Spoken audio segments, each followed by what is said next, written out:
a way of kind of dealing with it. Yeah. So you wouldn't say it's maybe something that you went through that triggered? No, because mental illnesses aren't necessary. Well, you do have triggers, of course. There are certain people, for example, PTSD. That's a mental illness, and that is caused by a certain trauma someone experiences. But with depression, anxiety, mine specifically, I think, except my eating disorders, with depression and anxiety, I can say I don't know where those really came from, but I can with my eating disorders, because those are more something that you develop as opposed to something you're kind of born with. Yeah. All right. So, I mean, did you did you yourself discover that, oh my God, I'm depressed? Or is it other people that saw this? Or did you just go to a doctor and then they diagnosed you with depression? I think the fact that you kind of are trying to kill yourself, and then people get concerned, and then you get taken. I didn't know what depression was actually until I was like 19. I didn't understand the concept behind it, because to explain to like a kid just coming out of primary school going into high school that, well, this is what you have, and it's, you know, there's all these like medic terms to it. Well, I'm a heart patient. I've been a heart patient since I was 2, so everyone thought it was something to do maybe with that. But then when we went to my heart doctor, he sent us to a therapist who was like, well, okay, this and this and this is what's actually going on. So depression and later on anxiety. All right, so the bulimia and the anorexia you developed once, I mean, during your teenage years. Yes. Why? What led you to, you know, having bulimia? And you know, maybe we can explain to our audiences what bulimia and anorexia actually is. Well, bulimia is a binge purge disorder. So it's like you eat and eat and eat, and then you throw everything up. So you essentially eating as much as you want, but you're not gaining any weight because you're throwing everything up. And anorexia is basically starving yourself. So a combination of the two is you can go from, like, this week I can eat the entire week and throw up, and then next week I just starve myself. So it happened when I was in high school. I was a lot bigger compared to like the girls that I went to high school with and my friends, and just there was my friend's boyfriend at the time actually made a comment, and he was like, you know, Jaaziar, doesn't it bother you that you're so fat? And that kind of just stays with you. And it's obviously now, like, thinking back to it, it's like it was so ridiculous because it shouldn't have mattered. But I mean, obviously it does have an effect on you, and as we've seen as we've gone on in time, just that societal expectation on women and even on men to have a certain body type. So it was always just, okay, well, if I get to that ideal body type, I'll be considered pretty. So it just, and then after a while it wasn't, because I lost the weight. I lost a ton of weight between 11th grade and year 13. And when I was coming into university, it stopped being about what other people think of me. Like, if other people think I look good, that's now where the body dysmorphia comes in. Because I know that I've lost all this weight. I can see it in my clothes, I can see it on the scale, but it's so ingrained in your head that, you know, I'm still that size, I'm still that girl. So it kind of just ends up staying with you. So it's something, it's like I can look in the mirror and what I'm seeing is like imagine a house full of mirrors. You know those fun mirrors that it's different shapes and sizes when you look in a different mirror.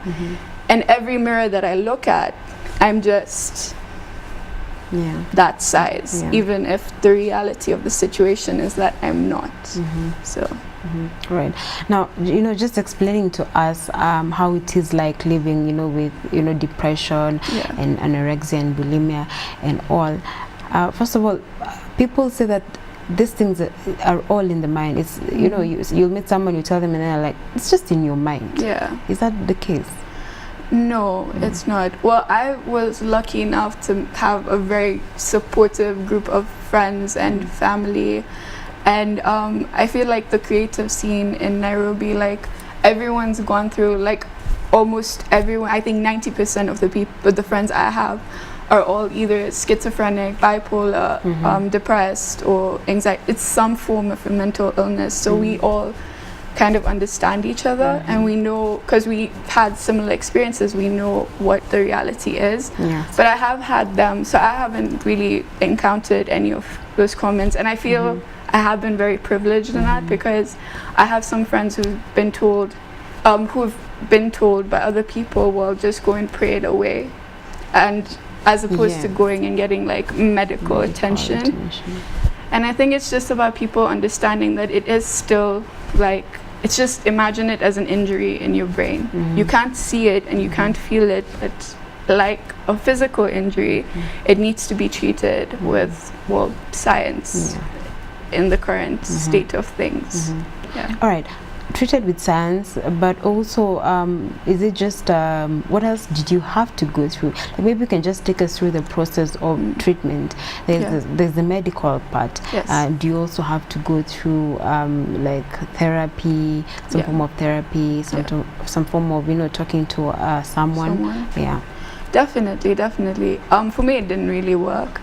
I found solace, and I don't encourage anyone to do this. Like, this is just my own experience. I did try the meds, antidepressants, and therapy for a while. I didn't like the medicine, like taking the antidepressants, because it just suppresses you. Like, you end up being so like a robot. You're just going through the motions of the day.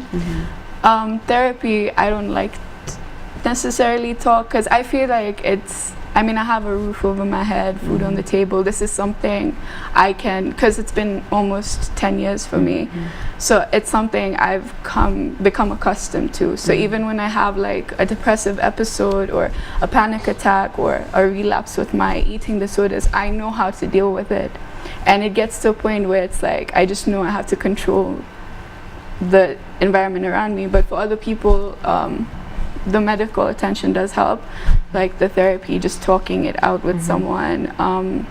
The antidepressants, when it gets too bad, for example with schizophrenia and bipolar disorders, you have to take those medicines. There's no way you can't take those medicines.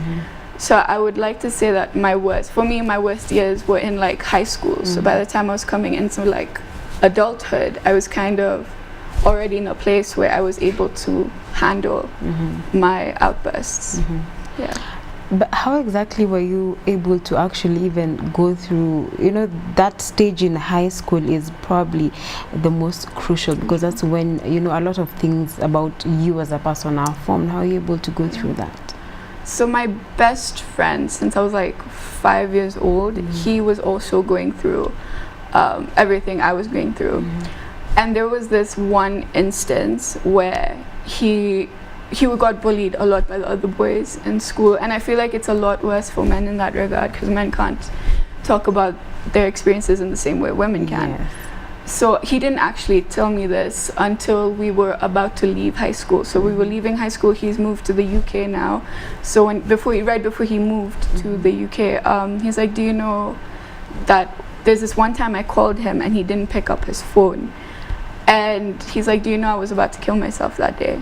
I was like, I had no idea. And I just like, the random, you know how you just like, oh, I haven't spoken to this person in a while.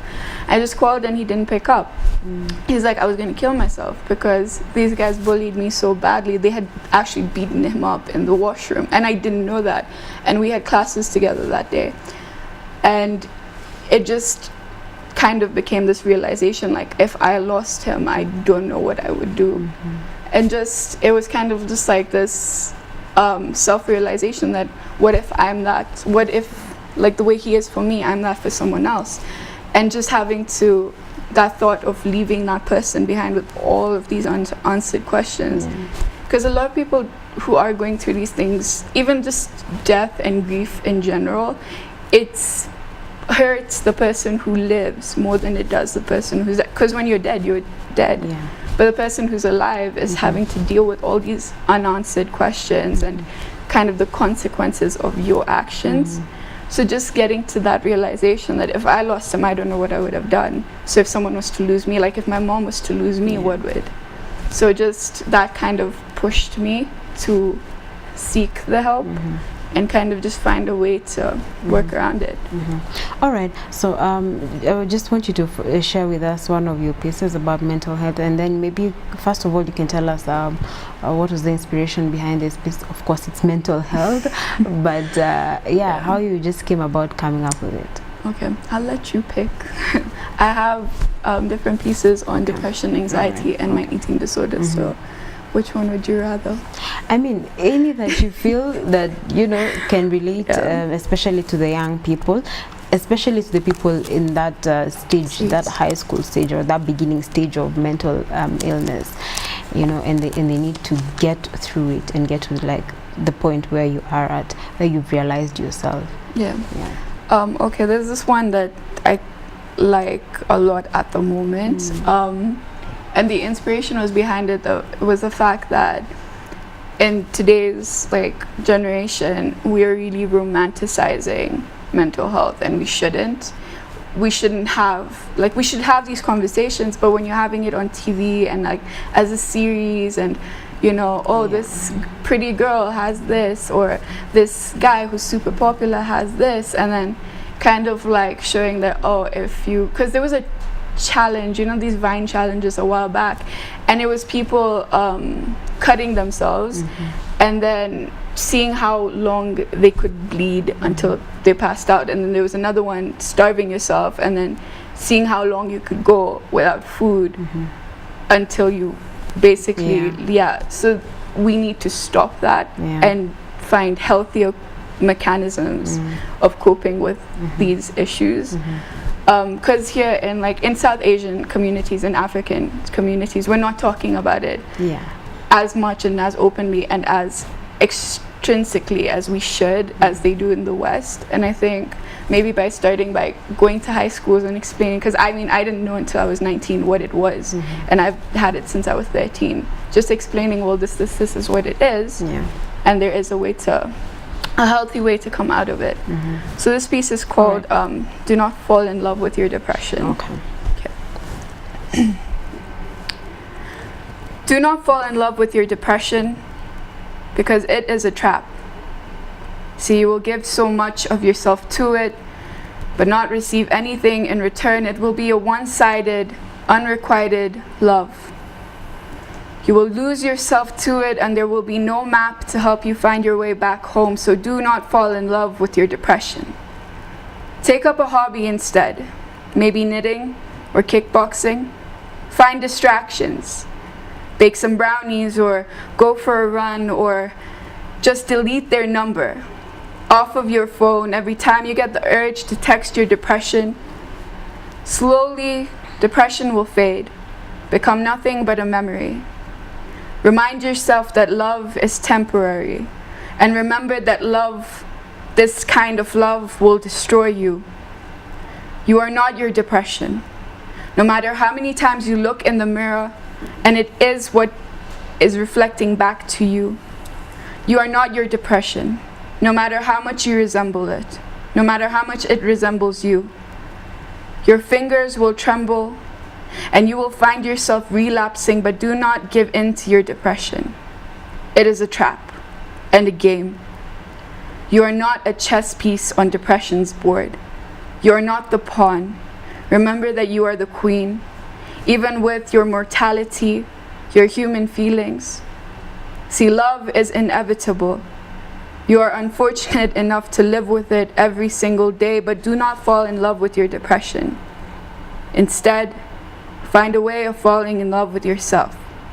Heed my warning, and I promise you, you will find a way out of this abusive relationship. Wow, amazing.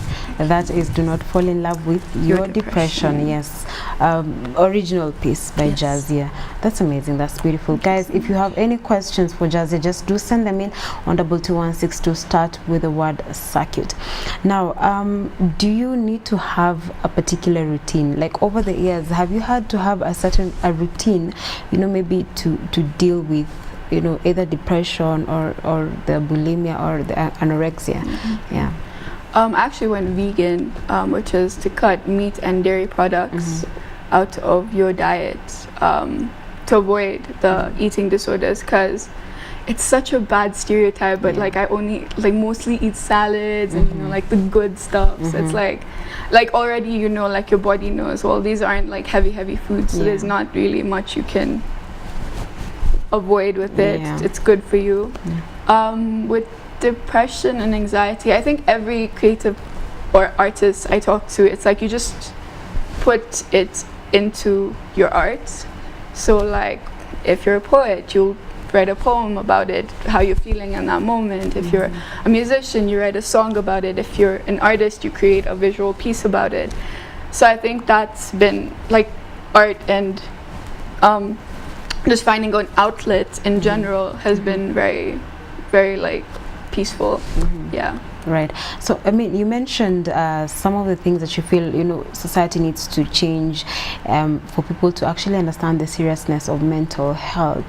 And, you know, sometimes, like I said at the beginning of this conversation, it's a conversation that may be difficult, you know, to have with someone, and you might end up giving maybe unsolicited advice or ask, you know, weird questions. So maybe how would you advise relatives and friends of people suffering with mental disorders in terms of dealing with them, how they should approach them, ask them questions, what kind of conversations they should have with them?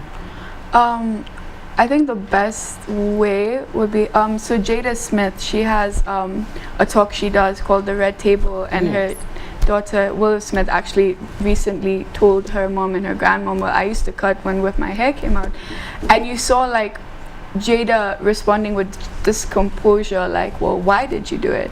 What made you do it? And it was such a casual conversation because it gave Willow the opportunity to kind of voice out her experience. And I think that's the best thing. Don't get mad, because you find yourself, especially with something like specifically with depression, especially when you find out when the person's suicidal, immediately you're like, why would you do that?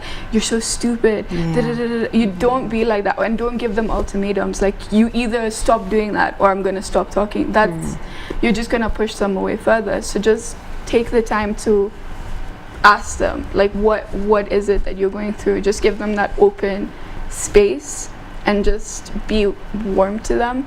Like I find the way I approach it, especially with strangers, is just coming with them with no judgment and just plenty of love, and just listen in that moment. No one wants your advice.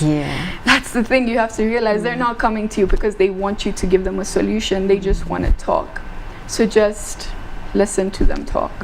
Wow, amazing. Thank you so much, Jaaziar, you know, for just coming and sharing. I mean, I know it's probably not the easiest thing, but you know, someone out there at home is watching and they're going through this, and you know, you just coming here and talking about it gives them a little bit of hope in that particular area. But thank you so much for coming and sharing with us. Of course, we would like to even hear more of your pieces, so I don't know, maybe is there a particular way we can follow you?